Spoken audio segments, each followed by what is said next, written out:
example, I think, that really kind of yeah, highlights everything that you've also said, Nurushan. Thank you. Yeah, shall we start? Hi, yes, sorry, yes. Please. Okay, my name is Vicky Alvarez. I'm Colombian. I'm here with Viviana, which is third generation, I think, of the market traders. And thank you very much, Nishan, for your presentation, because I think exactly what Francis has said. Sorry, I'm also here with Don Carlos Burgos, which is, you will meet him in a minute. But everything that you say is just like I was living through your experience, the whole process. But I got a few ideas that might be able to help, and then, well. So we, like I say, I'm Vicky Alvarez, I'm Colombian, and this is our story. And this was Pueblito Paisa, Latin Village. This was the idea many years ago in a pocket in London, called Seven Sisters, which is not London. And it was a market that already existed since 1970. It's a building owned by TfL.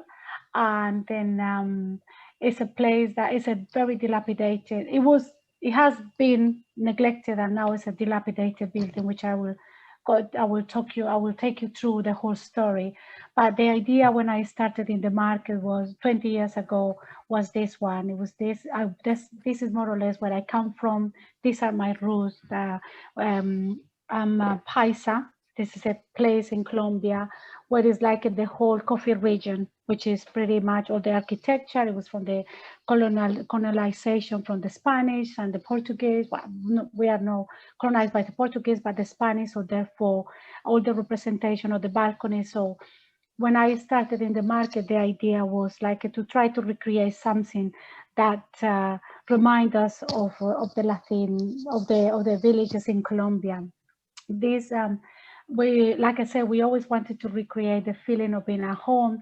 That's why the market allowed our children, or my children, to learn from our experience and to never to get disconnected from the culture and the root that is very important as being migrant. As you can see, I still have so many problems with my English, which is my daughter. She wasn't born here, but she was brought up here, so she speaks perfect. So I'm really sorry if I make mistakes, but that one of the things that it was difficult to overcome, but I managed to do it. So I'm sure I will be able to give a clear message of what I wanted to say. And then this is, like I say, this has helped us to maintain the roots with the past, the present, and the future, and the community. Do you want to pass it to the next one, baby?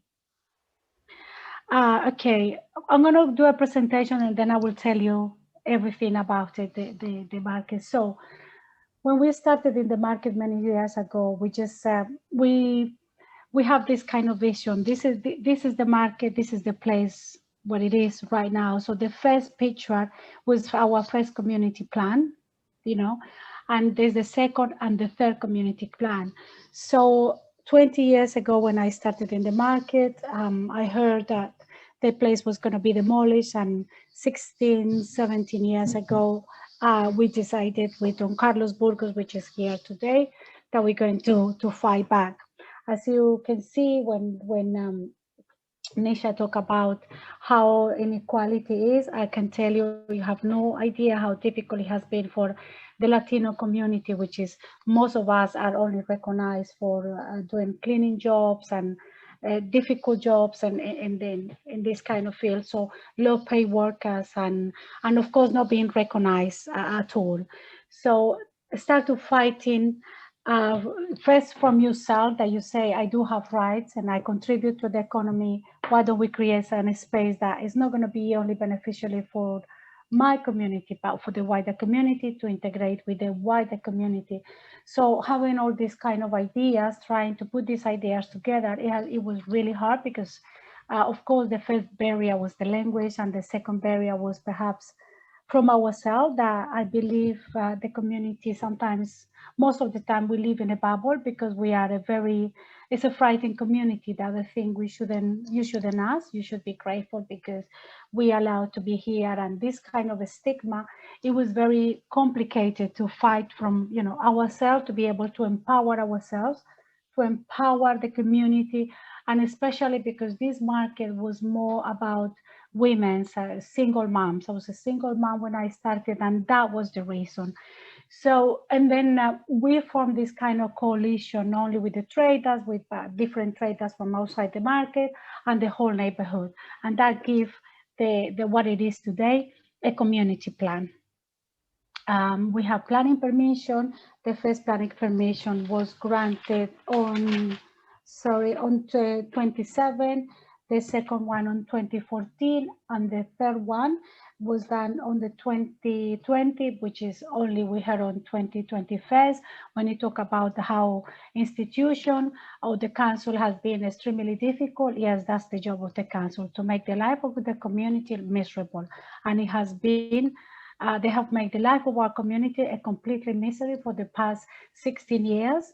Like I say, this campaign has been going on for 16 years, and we're here to stay, and we're here to demonstrate that the communities matter, and then the power lay in the community, despite whatever they wanted to say to you. And if you think sitting with them and be able to work with them, that will work, they might say yes to you, but behind your back, they're going to do something different. So you have to be, everybody have to be very, aware of the situation, because that more or less is what happened.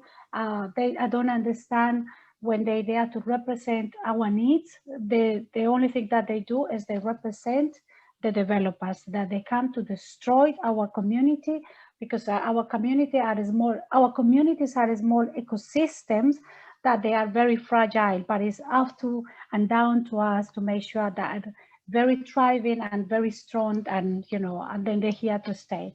Next one, Bibi.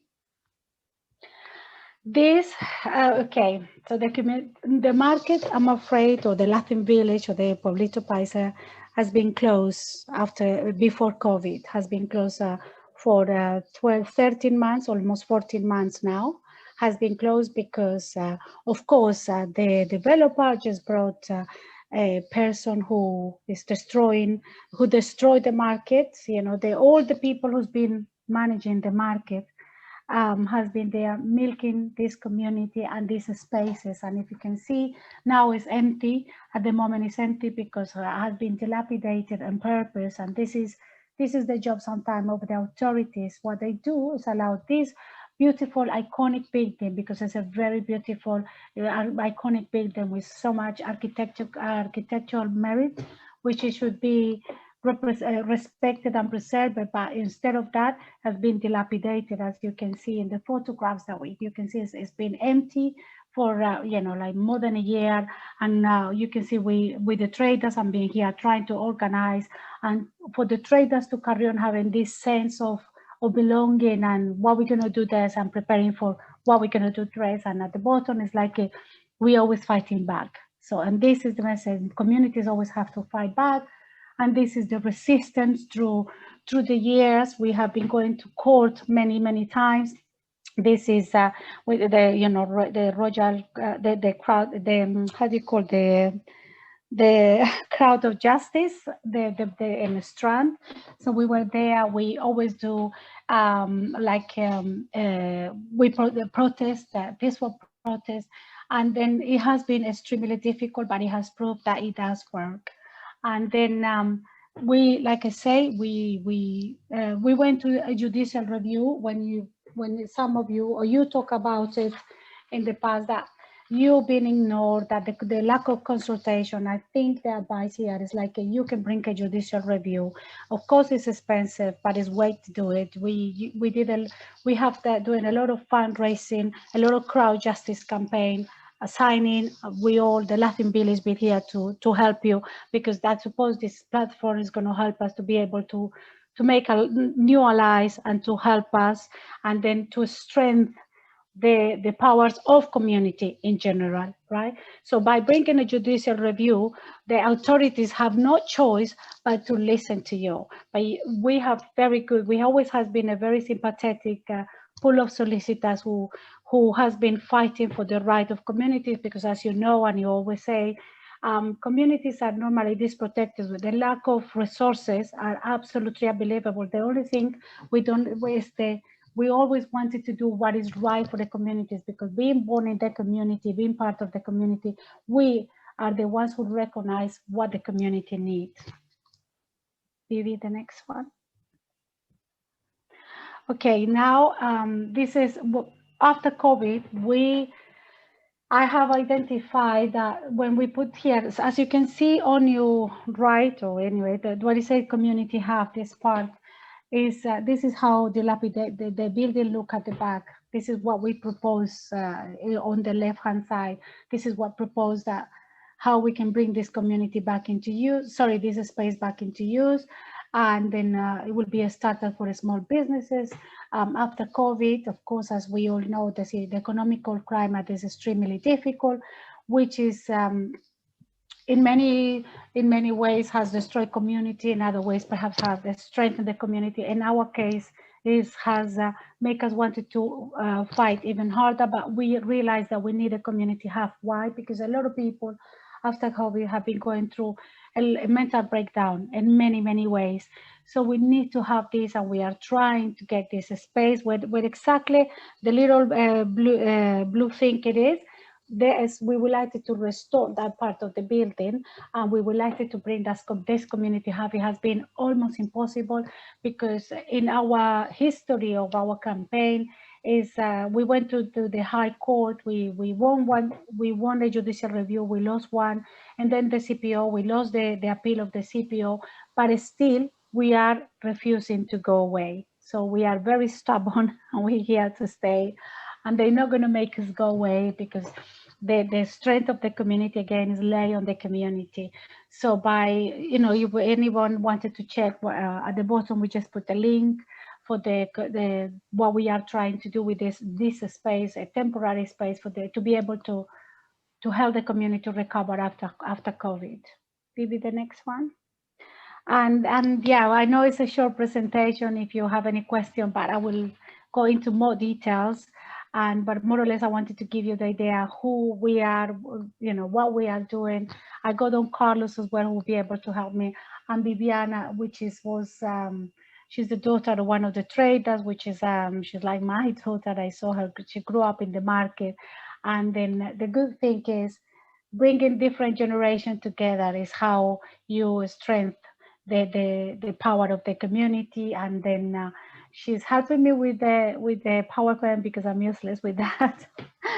And then when it comes to technology, the young generation are the masters on that. Don Carlos, I think I'm going to leave you with to carry on, perhaps expanding a bit more on that. And yeah, and if you have any question, please, I'm very happy to answer that. Thank you, Vicky.